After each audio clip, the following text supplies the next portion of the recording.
start spiraling in our conspiracies. The blood is literally flowing out of our problem-solving brain, going into the motor cortex, getting us ready for fight or flight.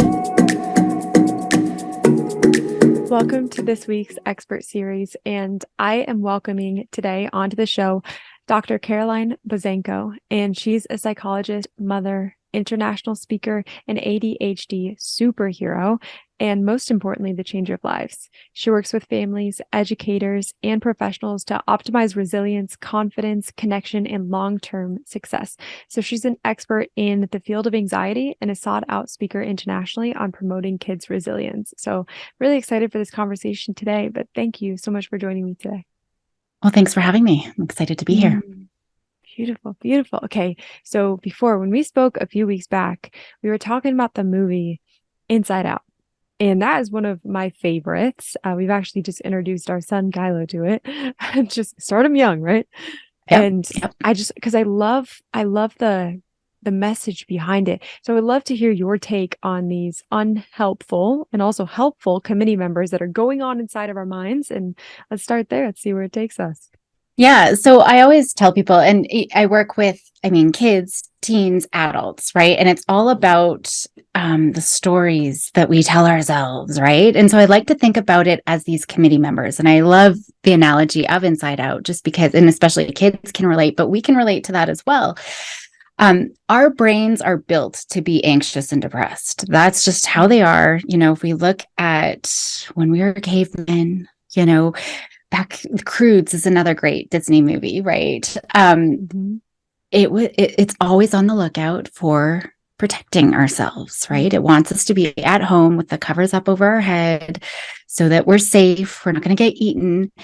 And over time, we've developed these little committee members, right? And I like externalizing them. So we all have them, right? It could be perfectionist Paula, catastrophizing Carl, self-critical Sam, procrastinator Pete, whatever it is. But there are also the helpful ones too, right? The encouraging Emma or whatever it is.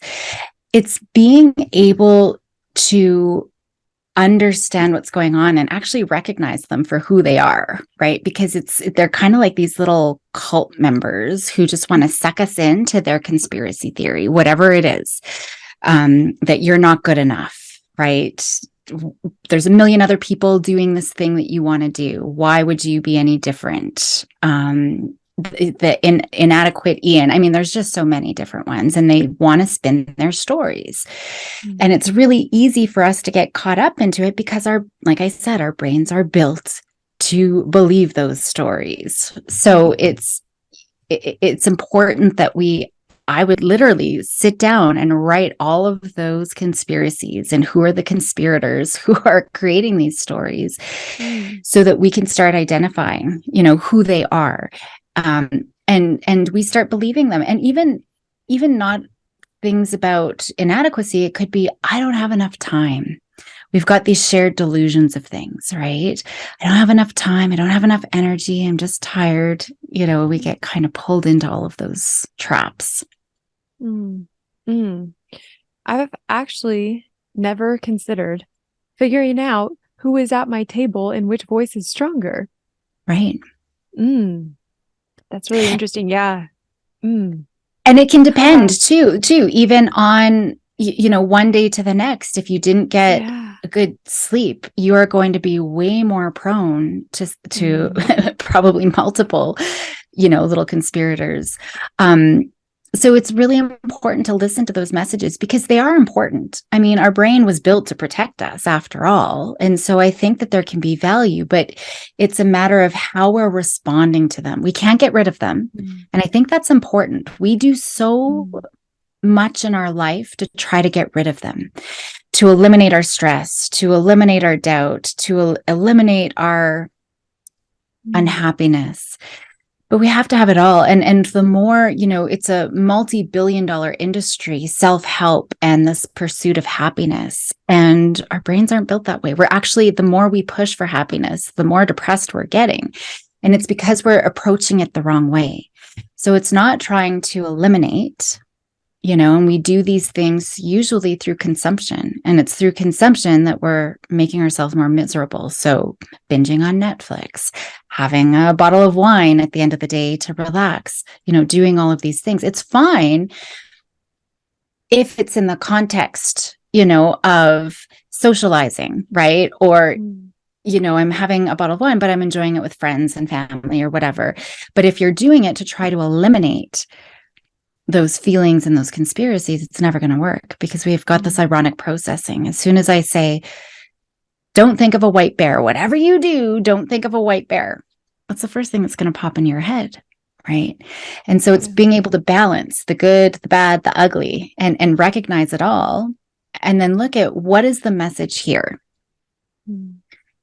And sometimes there's value. Actually, I was just talking to a woman this morning who she's just in a new relationship, but she's so stressed at work and she's so overwhelmed with work that she's feeling like she's not giving her whole self into this relationship. And she's worried he's going to reject me. And, because I'm just so exhausted at the end of the day. And I know that I'll just be irritable if I go see him, all of these conspiracies.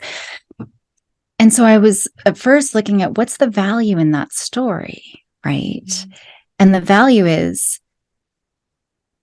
her relationships are really important to her, right? It tells me what kind of woman that she really values relationships and she wants to nurture those relationships. So there's strength in that story.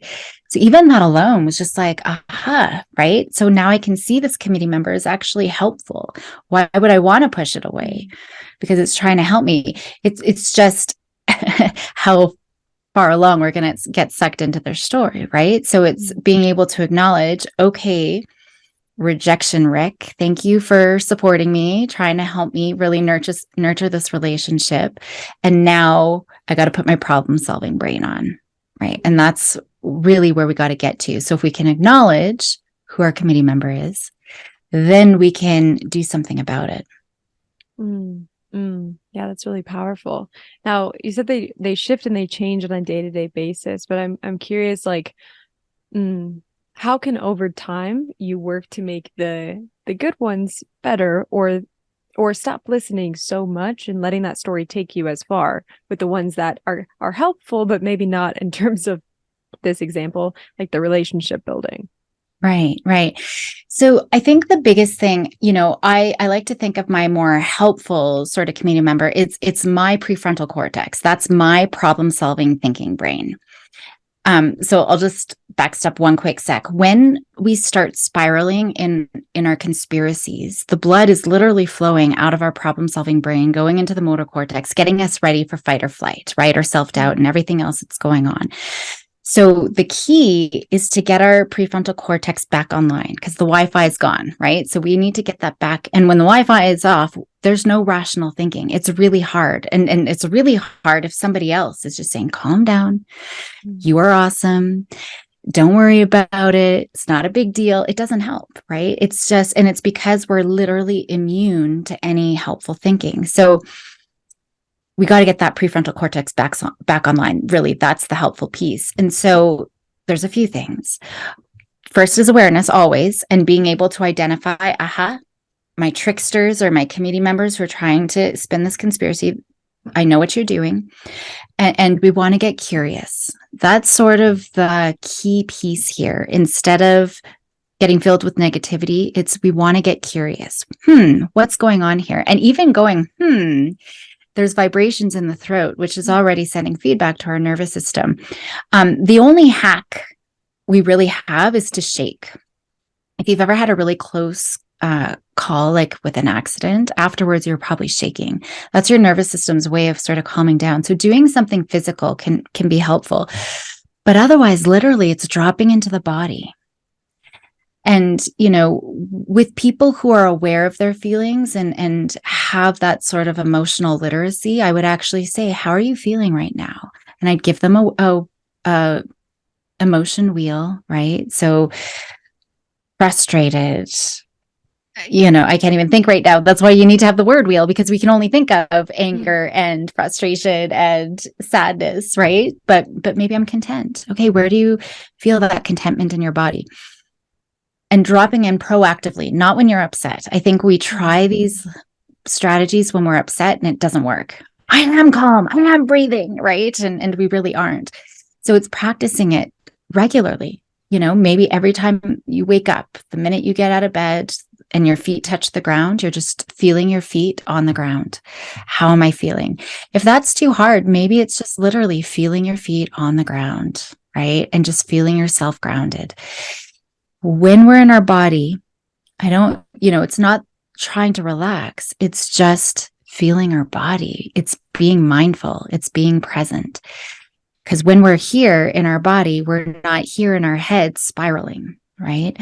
And so we can look at, I hate adding anything in because I think people are just so overwhelmed already. They're like, it's one more thing that I should. And then we're beating ourselves up. We're shitting all over ourselves all the time, right? I should do this. I should do that. So it's just picking those activities that you're already doing in your day and being there in the moment. That's where life is. It's in these little moments, right? But we're usually in autopilot, either worrying about something we've done or worrying about things we have to do, what's coming in the future. But we're never just here right now.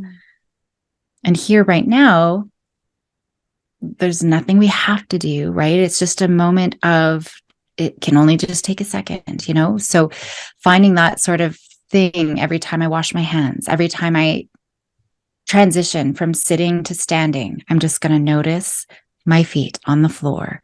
Those little things can be helpful if you're a parent, holding on to your kids, feeling the warmth. That's so good. The oxytocin, I call them oxytocin hugs. And so I force my children, even though they're, I've got teenagers now, like oxytocin hug. Mom. But it's a 9-second hug. And that's how long you need to, allow those feel good sort of hormones release in your brain. So that's the first step, is just getting out of the conspiracy into your body. And then from there, it just really depends, for entrepreneurs and people who are, trying to get something off the ground. Oftentimes it is that imposter syndrome, which paralyzes us, because then we procrastinate and we find all these reasons of, self-doubt or whatever it is. And so it's about getting a pen and getting paper. We try to problem solve and do things in our mind, but if we can put pen to paper, that can help us figure out what is going on, right? So what's the next steps? Thank you, procrastinating Pete.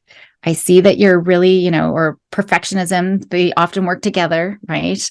I like that you want me to do my best work, but how am I going to figure this out, right? And so we now start problem solving. And so there's so many things. I could talk forever about all the different things. The one that I often do is 2 circles, one inside the other, and then write what's out of my control, what's in my control. What's out of my control, the stress that I'm feeling, because we really can't eliminate it, right? Not for long term. So knowing what we can just accept, those are the things that are out of our control. And that's where the mindfulness and practicing acceptance is. And the analogy that I often use with acceptance is, your annoying little sibling, or just, someone annoying at work, right? So maybe you can't get rid of them. I remember I'm 7 years older than my brother, so I had to babysit him, and it sucked as a teenager, right? Because I wanted to go out with my boyfriend, or I wanted to go out with friends. So I couldn't get rid of my brother. I couldn't ditch him. I'd get in so much trouble. So super annoying, but I'd bring him along. Right. And that's kind of the thing. Super annoying that you just showed up now, anxiety or whatever. But, I'm just going to go do my thing anyway. So it's coming to that place. But then what's in our control, that we can figure out, that we can problem solve. Oftentimes it's about time management, or learning to set boundaries, or breaking things down one step at a time. There's usually something concrete that we can do. Mm-hmm. Yeah, thank you. That's extremely helpful. And where do you feel like anxiety truly comes from? Like, what's the root cause of most people's anxiety or stress? Well, I would say, it doesn't really help to look at causes. We are just ancestors of anxious people, truly. The survivors of the predators back in the time when we had predators, they are the ones who have carried on, the human race. So we are just naturally, like I said, our brains are built to be anxious. Now, some of us are more sensitive than others. We have over 50,000 thoughts a day. And we just, the anxious people are more sensitive to some of those thoughts and glob on to the really anxiety provoking thoughts. I would say, though, we've seen, even though we know so much more about anxiety and depression, but especially anxiety, it was on the rise even before COVID. And since COVID, it's just exponentially grown. And even though it's so easy to treat and we know so much about it, why does it keep growing? And a big piece of this is social media. And not even just, social media, there's constant comparison, right? So if anybody's filled with self-doubt, it's usually because they're scrolling online, looking at everybody else's perfect business, perfect family, perfect life, right? Meanwhile, not realizing probably how much effort it took those people to put up, this beautiful, perfect image.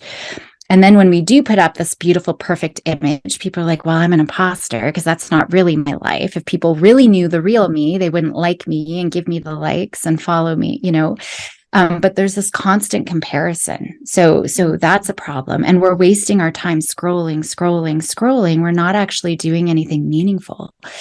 And so I'm always saying, time is non-refundable.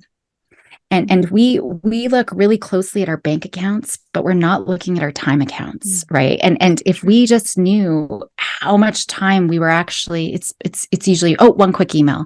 I'm just going to quickly pop onto Facebook or Instagram. I'm just going to check this out. And then we scroll, and then, it's 5 hours later. Maybe it's not that, that might be an exaggeration, but where are we spending our time? Like in the 80s, 90s, we didn't have it, and so we were actually doing things. It's interesting because we have more free time now than people did 50 years ago, but we feel way more stressed. We probably wouldn't believe it, but we do. But it's because we're wasting all of that time with being online, Netflix, all of those kinds of things. So there's the social media, but there's also, we have a crisis saturated world at our fingertips.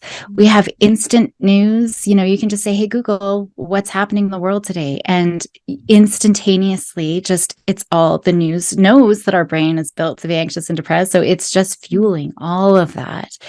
And so, like these are part of the reasons why we are just more stressed and more anxious now than ever before. Yeah, that makes so much sense. It's true.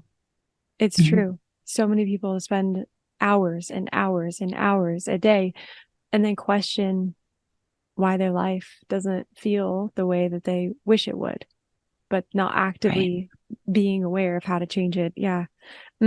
Okay. So then it sounds like you bring a lot of mindfulness into your practice. And when we're speaking of easing anxiety, you spoke of, not wanting to add more, but I'm curious in like the modalities that you use or find beneficial, where does meditation fall on that spectrum? I think meditation stresses people out more Really? than anything. Yeah, because they're like, because they go into it with the belief, many people do, with the belief that I need to be relaxed. I need to clear my mind. And so it's letting go of the outcomes. And that's so important. Even when we're on our business journey or our parenting journey, we got to let go of outcomes. It's all about the process. And so it's mindfulness, or meditation. The point isn't to change our thoughts, to be relaxed, to fight, the stressors of life. It's just to be and be aware and notice.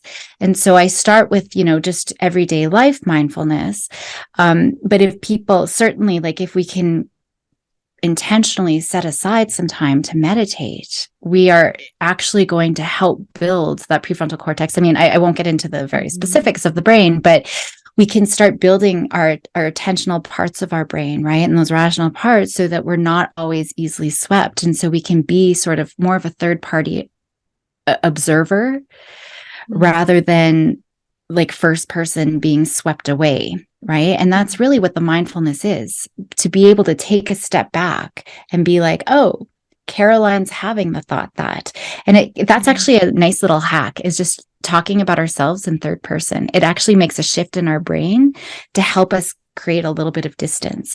And so, if I don't often do the meditation. I just try to do, because it's one more thing that people feel stressed out about. But I do encourage, if you had an extra 5 minutes, it's going to help speed the process along a little bit more.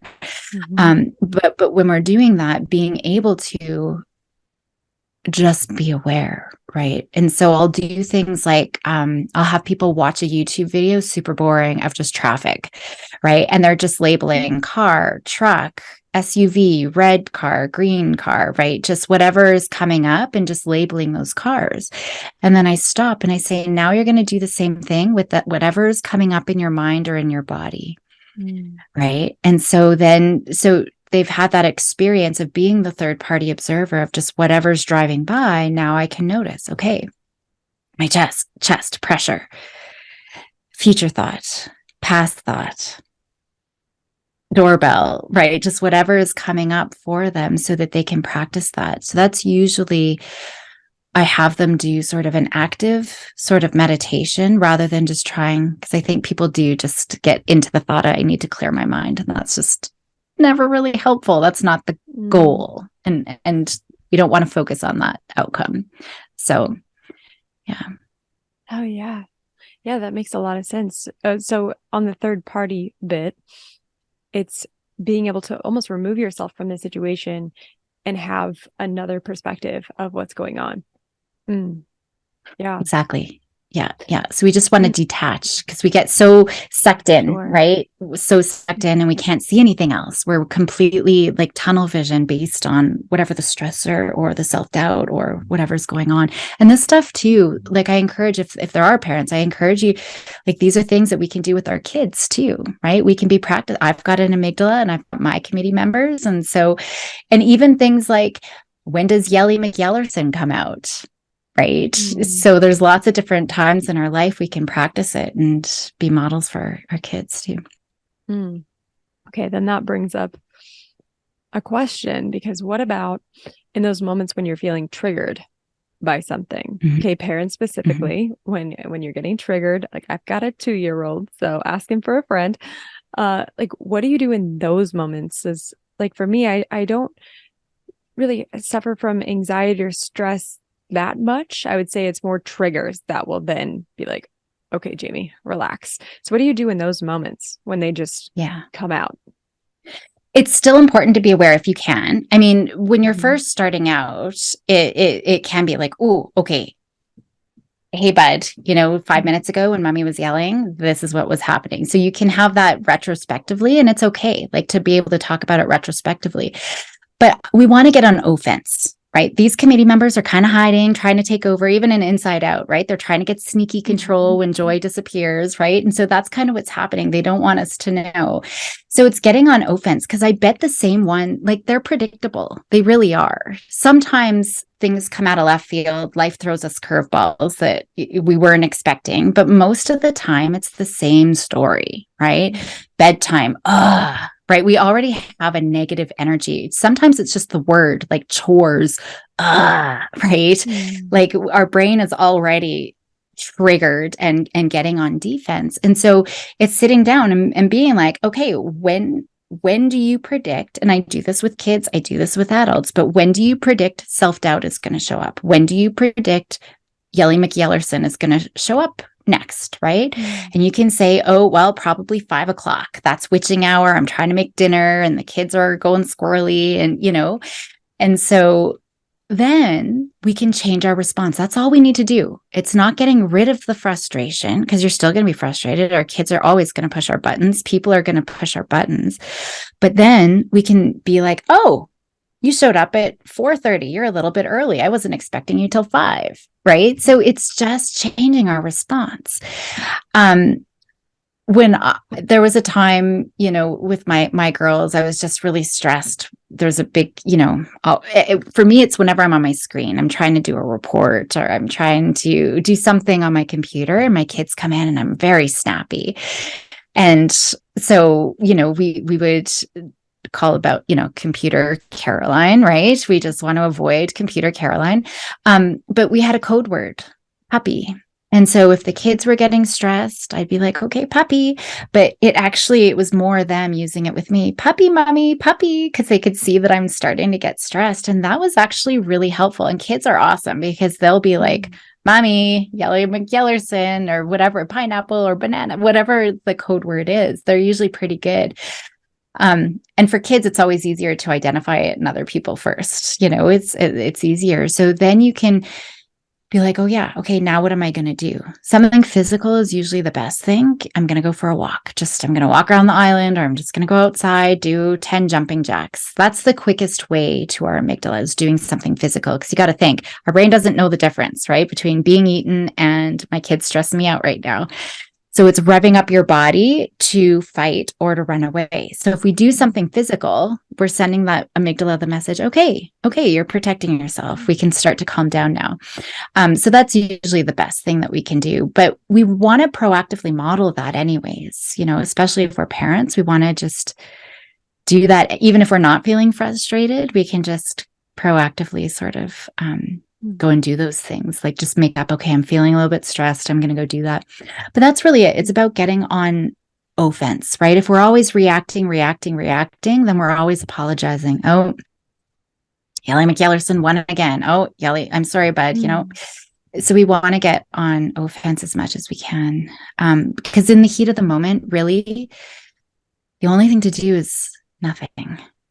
If you think of a snow globe and you're shaking a snow globe, and I often do this, and if I were to give it to groups, and we'll give it, a couple of groups, adults, kids, whatever, and your job is to be the first group to get the snow to the bottom of the snow globe.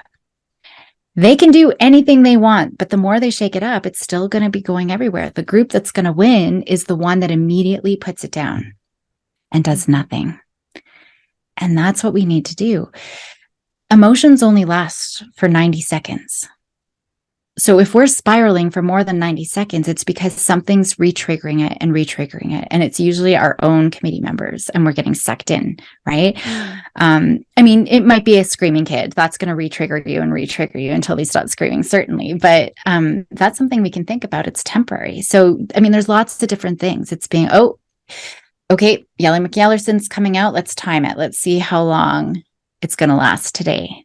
That's a different response. Just doing anything different from how you would normally respond, right? So if you normally respond with irritation and you slam something down on the counter and you yell, well, what would the opposite be? Maybe it's whispering.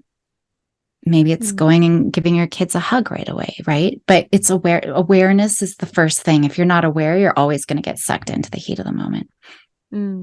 Such incredible advice, honestly. Thank you. And then I know a lot of the work that you do as well is focused on ADHD. I'm curious how both of these two come together, ADHD and anxiety. Yeah. So I actually have a podcast just looking at overpowering emotions. So big emotions, emotion regulation. And I just had a couple episodes on the overlap of anxiety and ADHD because they have very strong pathways.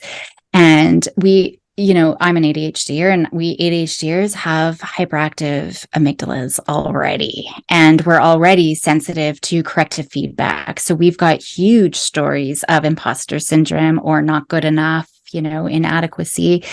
And especially, as children, by the time they're 12 years old, our ADHD kids have 20,000 more pieces of corrective negative feedback than neurotypical kids. So between the stronger anxiety pathways, those overlaps, plus the environment telling them that they're always making mistakes and forgetting, and why can't you remember this? And, there's just, we have this sort of shame epidemic, and that just spirals as well. So I think that one's both just definitely biological, but environmental as well. Okay. And I'm curious, for those with ADHD, how can you use it? When we were introducing you, it talked about being a superhuman. So how can you use that as a type of superpower? Yeah, yeah. So ADHD, I always say congratulations when I diagnose. I'm always like, congratulations, you meet criteria, your kiddo meets criteria for ADHD, and it's awesome. The only problem with ADHD is this thing called school, right? So we just got to get our kids through to grade 12 with their self-esteem intact, still wanting to learn self-concept. Like that's really important because after high school, when they get into whatever it is they want to do, they can do everything and anything. They really could, because now they can hyper focus, on things that are interesting to them. So if they get to do what they want to do, it's easy. And I would say, most entrepreneurs, successful entrepreneurs, probably have ADHD. They have a hard time working for the man, right? Following other people's. And I have a hard time doing any administrative stuff. Like, oh my gosh, I went right into private practice knowing I couldn't work for an agency. I just couldn't do the administrative stuff.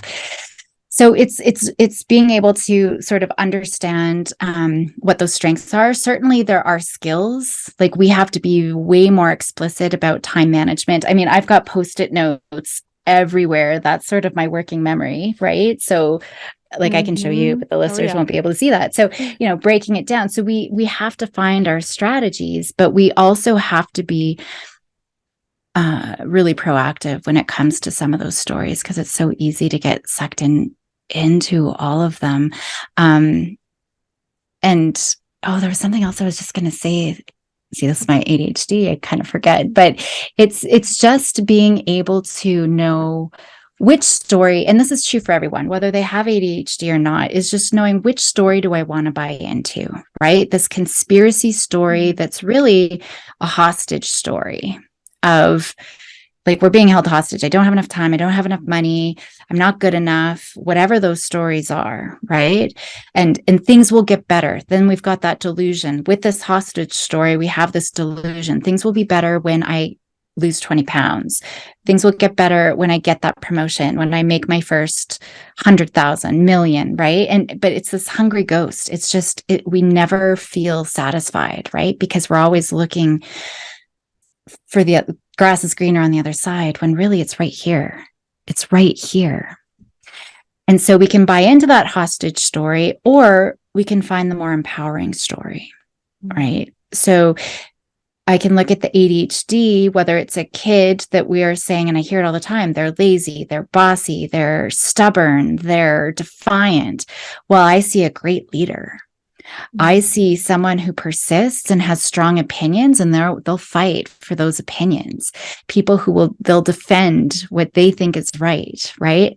They might, and even for myself, it's okay. I'm terrible with time management and being able to plan and prioritize. But how do we flip that on its head, right? I'm spontaneous. Yes, I can be hyperactive, but I've got so much energy. Right. I can work all day and be with other people's kids, and I can still come home and have lots of energy for my kids. So that's the empowering story. Right. And so it's both can be hard sometimes. Like if we want to be happy and we want to do the work and we want to do these things, it's hard, so meditating every day, it's hard. Exercising every day, it's hard, right? To muster up the energy. But it's really hard to be anxious and depressed and triggered and miserable all the time. So you got to choose your heart, right? Which one do you want to buy into? Yeah. Yeah. And I want to highlight the fact that we have a choice. Yeah. And I was just listening to an audiobook the other day, and they were talking about this woman who is a psychologist, but she was taken to the concentration camps, Nazi concentration camps. And the day that she got there, her parents were killed, and somehow she survived. And an American soldier saw twitching among dead bodies, and it was this little girl. And so she talked about how, we are only prisoners in our own mind. Like that's the worst prison that there ever could be. And so she was able to reframe the whole situation, and she saw her Nazi captors as they were the prisoners. Right. And so Viktor Frankl, same thing. He's a psychologist. He survived concentration camps, torture, everything else. And he said, I have a choice in my mind. Right. They can do whatever they want to my circumstances, to my body, but it's how we respond. And that's what I'm always focusing on. It's not to try to change or force or eliminate. It's just changing our response to whatever is coming up in our environment, whatever is coming up with our committee members. Wow. That's a really powerful story.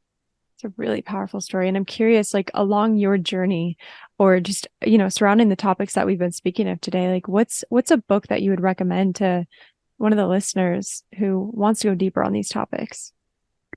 Oh, where do I start? There's so many. I know, right?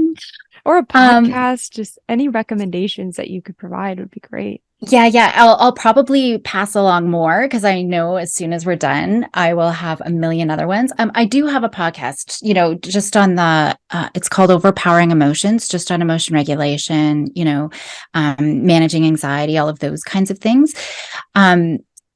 Depending on what, like there's so many topics that I've talked about. I do love just the learning about the brain and the different brain hacks that we have. So influence is a good one. It's just the psychology of influence and how we are essentially manipulated. Marketers have behavioral psychologists on their team to figure out how are the people going to buy our products or get sucked into, like, be addicted on our screens. Steve Jobs talked about, we need to make our products so addicting that people never want to put them down, right? So understanding some of that sort of brain psychology, I think it's really helpful. I love anything. Rick Hansen, he talks a lot about the mindfulness and rewiring our brain.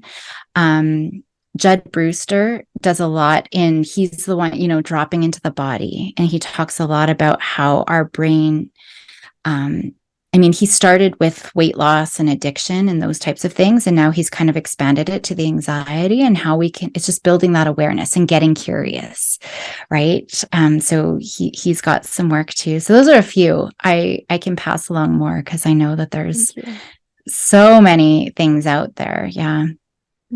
Thank you so much. And your podcast name one more time, just so it's highlighted more here. Yeah, it's Overpowering Emotions. Beautiful. And do you have any final thoughts or anything you'd like to leave the listener with today? I think, the biggest thing is just knowing that we really can move mountains, right? We are the only ones getting in our way. And so we just don't want to buy into the victim story, buy into the self-doubt story, right? It's just really choosing, and I would write it down, right? This is my committee member story. What is the empowering one? How can I flip that on its head? And it might be multiple points, right? I don't have enough time. Well, I have all the time, or whatever it is. What's more important? So just looking at those kinds of things, I think that putting pen to paper is going to be key, where, and being intentional, just one thing differently tomorrow. How can you respond one way differently, whether it's to your kids, right? Maybe first thing in the morning, I'm just going to get down on my knees and smile and hug them for 9 seconds, oxytocin hug, just being intentional every day. What's one little thing that I can do a little bit better than yesterday? 1% better every day. Yeah. I love it. Well, thank you so much for coming on and sharing. I really appreciate it. Yeah. Thanks for having me.